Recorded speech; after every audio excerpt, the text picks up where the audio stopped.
Chapter 22. Just the Search. As with most things in Greyson's life as it all, Great Mendoza had chosen his official residence, or more accurately, given him a list of pre-approved residences for him to choose from at a grand meeting of high-level grades. As your reputation and authority grow, we need a fortified and defendable location. Then, he presented what appeared to be a multiple-choice test. With our numbers of devotees ever expanding, we have received enough funds to procure any of these 4 sites for you to choose from, Mendoza told him. The choices were A. A massive stone cathedral, B. A massive stone railroad station, C. A massive stone concert hall, or D.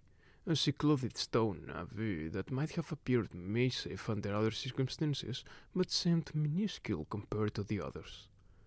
Mendoza had thrown in the last choice to satisfy the grades for whom less was more, and at all with a stately, beatific gesture meant to mildly mock the entire process, raised his hand and pointed to the only wrong answer on the test, the abbey.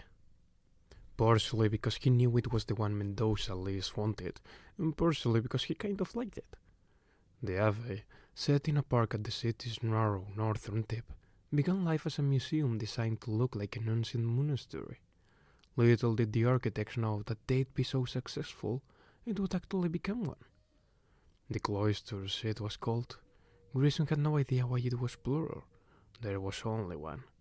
The ancient tapestries that once hung on the walls has been sent to some other museums of Mortal Age art and replaced by new tapestries made to look old, which depicted scenes of Tony's religious significance.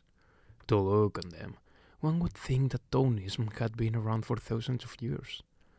Greyson had been living here for more than a year now, yet coming home never felt like coming home. Perhaps because he was still at all, clothed in those itchy, embroidered vestments. Only when he was alone, in his private suite, could he remove them and be Greyson Tolliver once more. At least to himself. To everyone else he was always the doll, no matter what he wore. The staff was told repeatedly not to treat him with reverence, only common respect, but that wasn't happening. They were all loyal Tonys handpicked for the job, and once in the doll's service, they treated him like a god. They would bow low when he passed, and when he told them to stop, they would revel in being chastised. It was a no-win situation, but at least they were better than the zealots, who were becoming so extreme. There was a new name for them, sibilant, a torturous, distorted sound, and pleasant to all. Greyson's only respite from reverence was Sister Ostred, who, in spite of her fervent belief that he was a prophet, didn't treat him like one. She saw it as her mission, though, to engage him in spiritual conversation and open his heartstrings to the truth of Tonism. There was only so much talk of universal harmonies and sacred arpeggios he could stand. He wanted to bring some non-Tonists into his inner circle, but Mendoza couldn't have it. You must be careful who you associate with, Mendoza insisted. With sites increasingly targeting Tonists, we don't know who we can trust. The Thunderhead knows who I can and can trust, Greyson said, which just annoyed him. Mendoza never stopped moving. As a monastic curate, he had been quiet and reflective, but he had changed. He had reverted to the marketing guru he had been before becoming a Tonist. The tone put me where I was needed, when I was needed, he once said. Then added, all rejoice. Although Greyson could never be sure whether he was being genuine when he said that. Even when he ran religious services, his all rejoice always seemed to come with a wink. Mendoza would stay in constant communication with curates around the world by secretly piggybacking on Scytham servers. They're the most unregulated, least monitored systems in the world.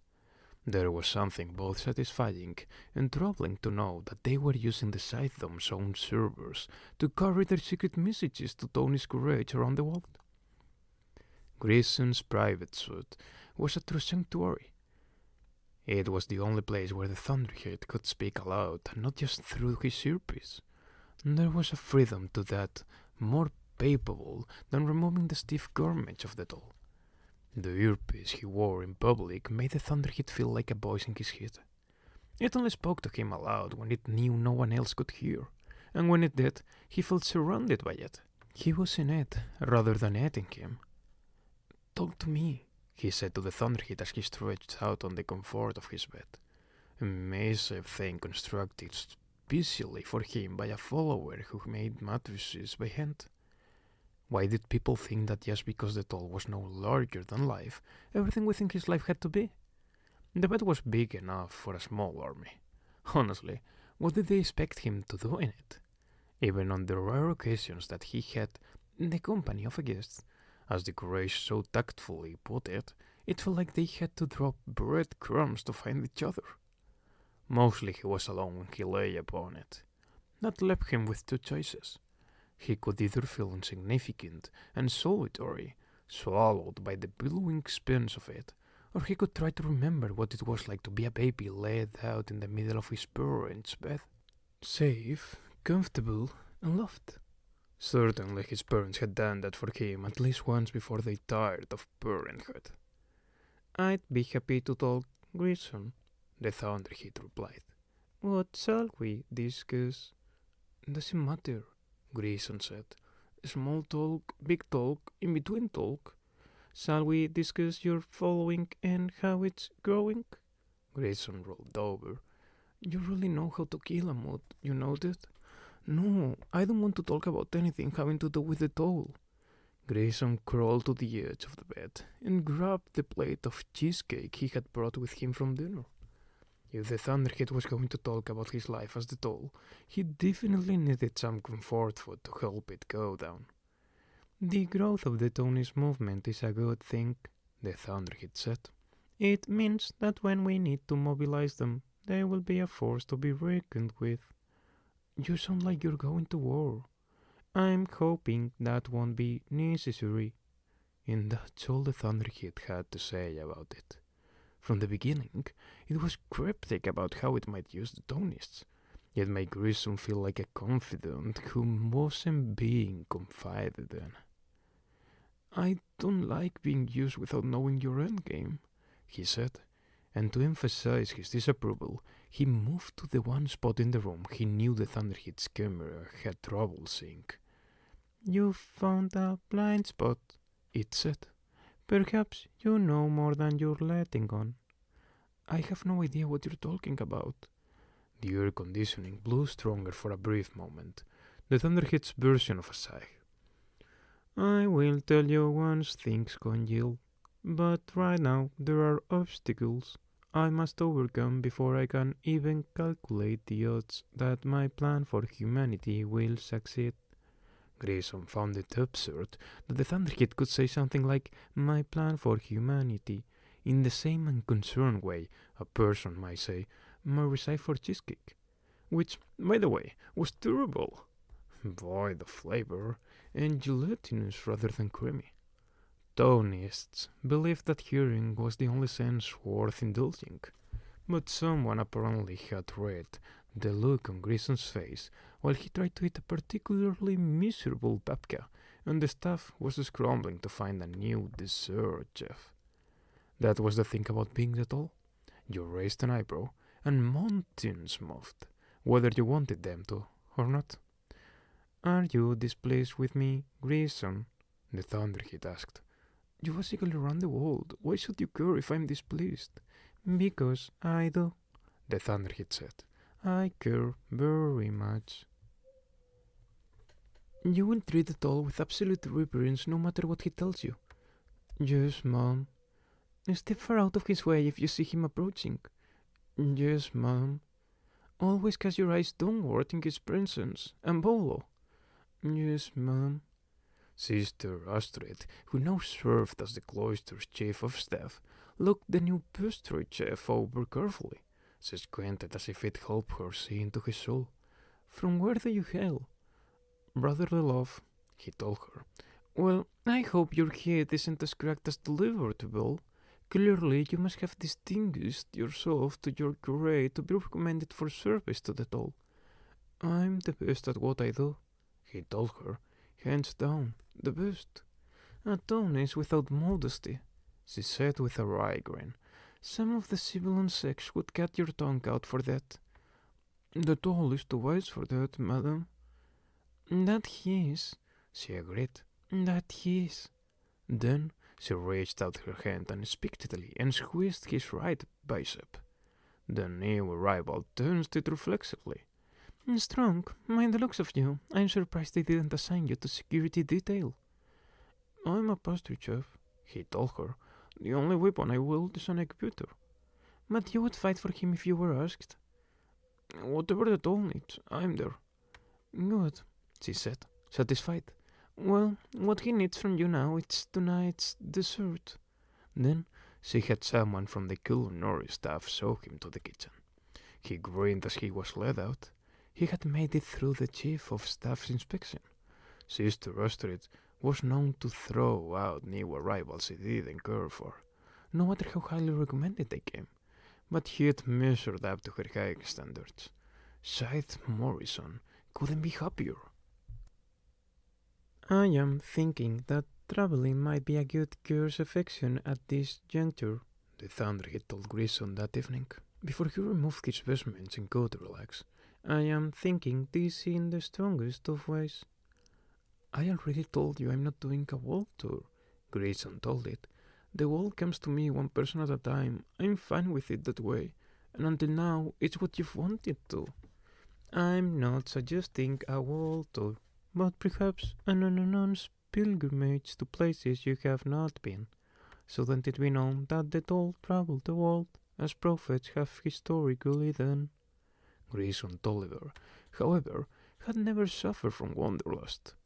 Until his life had been derailed, his hope was to serve the Thunderhead as a Nimbus agent close to home, and if not, then in a single place that would become his home. As far as he was concerned, Lenape City was as much of the world as he needed to see. It was merely a suggestion, but I believe it to be an important one, the Thunderhead told him. It was not like the Thunderhead to be insistent when Greyson had made his feelings clear on the matter. Perhaps there would come a time when he would have to uproot himself to help bring the civil factions in line, but why now? I'll consider it, Greyson said, just to end the conversation. But right now, I need to take a bath and stop thinking about the stressful things. Of course, said the Thunderhead. I'll draw it for you. But the bath the Thunderhead drew was much too hot. Greyson endured it without saying anything. But what was the Thunderhead thinking? Was it punishing him in some passive-aggressive way for not wanting to travel? The Thunderhead wasn't like that. What possible reason could it have for putting him in hot water? The new pastry chef was supposed to be a culinary genius, and he was, or at least he was until Scythe Morrison greened him and took his place.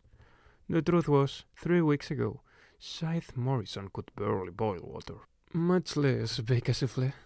But a crash course in dessert making gave him enough basics to fake his way through the short time he needed, and he even had developed a few specialties. He made a mean tiramisu and killer strawberry cheesecake. He was nervous the first couple of days, and although his inexperienced hands bumbled quite a lot in the kitchen, it turned out to be an effective smokescreen. All new servants here were nervous when they arrived, and thanks to the severe eye of Sister Astrid, they remained nervous for their entire tenure. Morrison's awkwardness around the kitchen would be read as normal under the circumstances. Eventually, they'd realized that he wasn't the chef they thought he was, but he didn't have to keep up the charade for long. And when he was done, all these nervous little Tonys would be freed from service, because the holy man they served was about to be cleaned. The Thunderhead has been behaving strangely, Greyson told Sister Astrid, who dined with him that night. There was always someone there to dine with, because they didn't want the doll to ever have to dine alone. Last night, it was a visiting curate from Antarctica. The night before, it was a woman who created graceful tuning forks for home altars. Rarely was it someone who Greyson actually wanted to dine with, and rarely could he be Greyson. He had to be, on as the toll at every meal. Annoying because his basement stained easily and were virtually impossible to get as clean as the role demanded. So they were constantly being replaced. He would much prefer to dine in dunes and a dessert, but he feared he'd never have that luxury again. What do you mean, strangely? Sister Astrid asked. Repeating itself, Greyson said. Doing things that are unwanted. It's kind of hard to put my fingers on. It's just not itself. Astrid shrugged. The thunder hits the thunder hits. It behaves the way it behaves. Spoken like a trutonist, Greyson said. He hadn't meant it as a mocking, but Astrid took it that way. What I mean is that the thunder hit is a constant. If there's something it's doing that doesn't make sense to you, then maybe you're the problem. Greyson grinned. You'll make an excellent grade one day, Astrid. The server put dessert before him. Strawberry cheesecake. You should try it, Astrid told Greyson, and tell me if it's any better than the last chef's. Greyson took a small piece of his fork and tasted it. It was perfect. Whoa, he told Astrid. We finally have a decent dessert, chef. If nothing else, it purged the thunder hit from his mind for the few minutes it took to devour it. Scythe Morrison understood why the cleaning of the toll needed to be done bloodlessly, and from the inside, rather than a frontal attack. The Townists guarding the toll would die for their profit and were well armed with illegal mortal-age weaponry. They would fight back in ways that ordinary people didn't, so even if an assassination team were successful, the world would know the resistance the Townists put up. The world must never see that level of resistance against the Scythedom. Until now, the best course of action was to just ignore the toll's existence. The Scythedoms of the world hoped that by treating him as insignificant, he would be insignificant. But apparently he had become important enough for Goddard to desire his removal. To keep it from being some high-profile, over-wrought event, a one-man infiltration was the best way to do it. The beauty of the plan rested on the Townists' own self-confidence. They had vetted the new pastry chef extensively before he was approved for the job. It was so easy to alter Morrison's idea and simply slip into the man's shoes after the Townists were sure it was safe. He had to admit he was enjoying his position and liked baking much more than he thought he would. Maybe he'd make it his hobby once his business here was done. Hadn't Scythe Curry cooked meals for the families of those he'd cleaned? Perhaps Scythe Morrison could make them dessert. Dessert always bake extra, the sous chef had advised him on his first day there. The toll gets the munchies during the night, and it's usually for something sweet. Priceless information. In that case, Morrison had said, I'll be sure to make desserts that he can't get enough of. A testament of the toll. The toll faced countless enemies, both in his life and beyond it. When the harbinger of death breached his sanctuary and wrapped its cold hand around his throat, he refused to yield, clothed in the rough and withered blue shroud of the grave.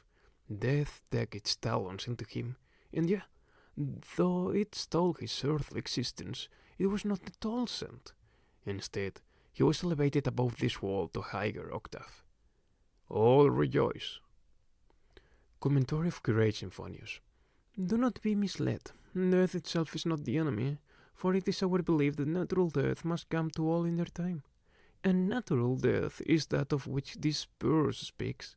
It is another reference to sights, which most assuredly did exist. Supernatural beings could devour the souls of the living in order to gain dark magical powers. That the toll could fight such beings is evidence of his own divinity. Coda's analysis of Symphonius.